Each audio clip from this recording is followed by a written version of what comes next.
அடுத்ததாக உயர் அடிப்படை நிலை குறிஞ்சி சுற்றுச்சூழல் மேம்பாடு. இப்போது நீங்கள் காணப்போகும் நாடகம் இன்று நாம் மிக அவசியமாக பேச வேண்டிய ஒரு விஷயத்தை பற்றியது.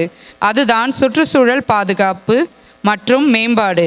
நாம் உயிருடன் வாழ காற்றும், நீரும், மரங்களும், பூமியும் முக்கியம். ஆனால் அவற்றை பாதுகாக்க நாம் என்ன செய்கிறோம்? பாலித்தீன் பயன்பாடுகள், குப்பைகளை சாலையில் போடுவது, மரங்களை வெட்டுவது போன்ற செயல்களை சுற்றுச்சூழல் கேடு செய்யும். இதனை தடுக்க நாம் எப்படி செயல்பட வேண்டும் என்பதை நமது மாணவர்கள் ஒரு நாடகமாக காண்பிக்கவிருக்கிறார்கள். இப்போது நம்முடைய உயர் அடிப்படை நிலை குறிஞ்சி மாணவர்கள் வழங்கும் சுற்றுச்சூழல் மேம்பாடு நாடகத்தை காண்போம். பங்கேற்கும் மாணவர்கள் அஃப்ரேஸ் ரெஃபை, அஹானா சாஸ்திரி, கனிஷ்கா மாரிமுத்து, கிருத்தேஷ் தங்கதுரை, கிருஷாந்த் செந்தில்குமார், லக்ஷன்யா கண்ணன், முர்ஷிதா சயீத், நிகிலேஷ் கோபாலகிருஷ்ணன், ஸ்ரீநிதி நந்தேஷ் மற்றும் டியா கார்த்திகேயன். ஹே ப்ரோ, எப்படி இருக்கீங்க?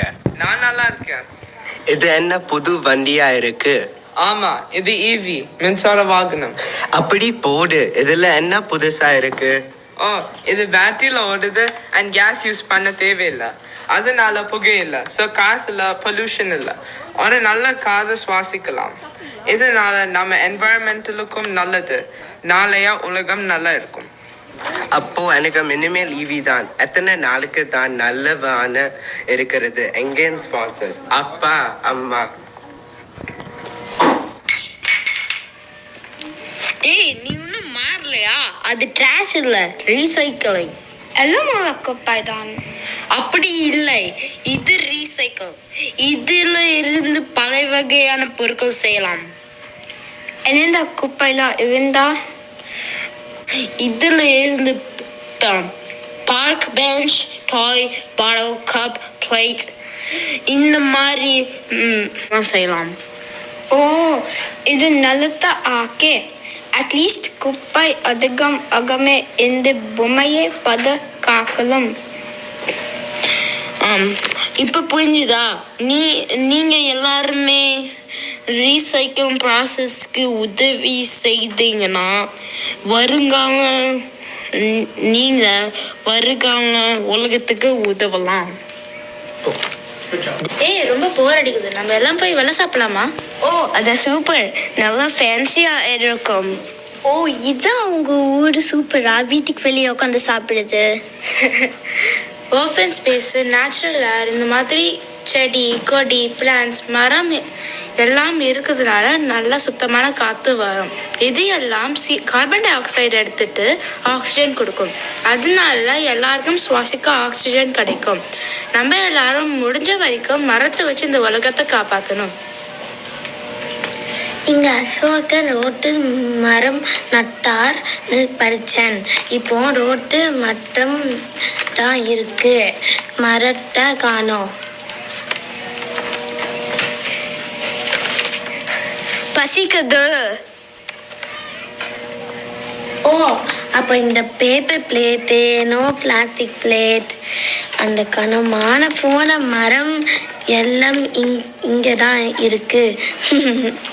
இந்த மாதிரி நிறைய பிளேட் பண்ணலாம். இன்னும் நிறைய மரங்கள் வளர்க்கலாம். இந்த பிளேட் எல்லாம் ரிசைக்கிள் தான். பூமியை மக்கி எது என்ரிச் செய்யும். ஐயோ, பல்ப் ஃபியூஸ் போயிடுச்சே. அதான் அப்பவே நான் சொன்னேன், எல்இடி பல்ப் யூஸ் பண்ண. அதான் ரொம்ப நாள் இருக்கும், எனர்ஜியும் சேவ் பண்ண. எது மாடர்ன் உலகத்துக்கு தேவையான டெக்னாலஜியை பயன்படுத்தணும். சொல்றது எல்லாத்துக்கும் புரிஞ்சுதா? ஆமா, நம்ம 2 நம்பர்கள் எங்க இருக்காங்க? நாங்க எங்க இருக்கோம்? இது என்ன காத்தாடி போல இருக்கு? ஓ, பள்ளியில wind power, அதாவது காற்று மின்சாரம் பிரசன்டேஷன், அதான் கொண்டு வந்தேன். ஓ, நானும் சோலார் பேனல். அப்படின்னா சூர்யா மின்சாரம் பாத்தி பேச போறேன். ஆமா, இந்த காத்தாடியல்ல எப்படி மின்சாரம் வரும்? எனக்கு ஒரு சூரியம். எங்க வேணலாம் மின்சாரம் தயாரிக்கலாம். நிலம், வீடு, மலை எங்க வேணலாம் இந்த சோலார் பேனல் யூஸ் பண்ணி தயாரிக்கலாம். சோலார் பேனல் ஒரு சத்தம் வருது. உனக்கு அதுல 100 வரும். ஆமா, காத்தாடி பேசுமா? என்ன? ஒன்னில்ல. ஓ, இது மாறுதா? இந்த மாதிரி பெரிய காத்தாடி வச்சு மின்சாரம் தயாரிக்கலாம். இது கூட நிலம் கடல் மாதிரி இடத்துல இன்ஸ்டால் பண்ணி தயாரிக்கலாம். சரியா சொன்ன.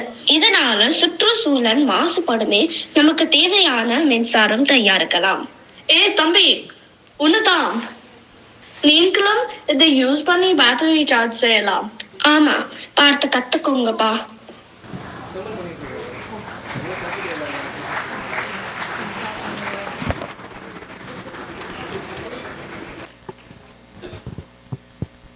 சுற்றுச்சூழல் மேம்பாட்டை பற்றி அழகாக விவரித்து விளக்கிய குழந்தைகளுக்கு பாராட்டுக்கள்.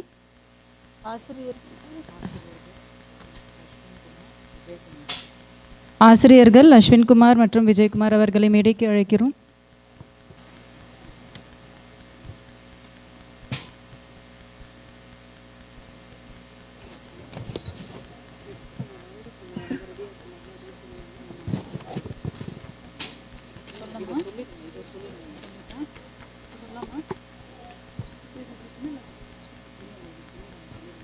வகுப்பு 5 குறிஞ்சி மாணவர்களை மேடைக்கு அருகில் வருமாறு கேட்டுக்கொள்கிறோம்.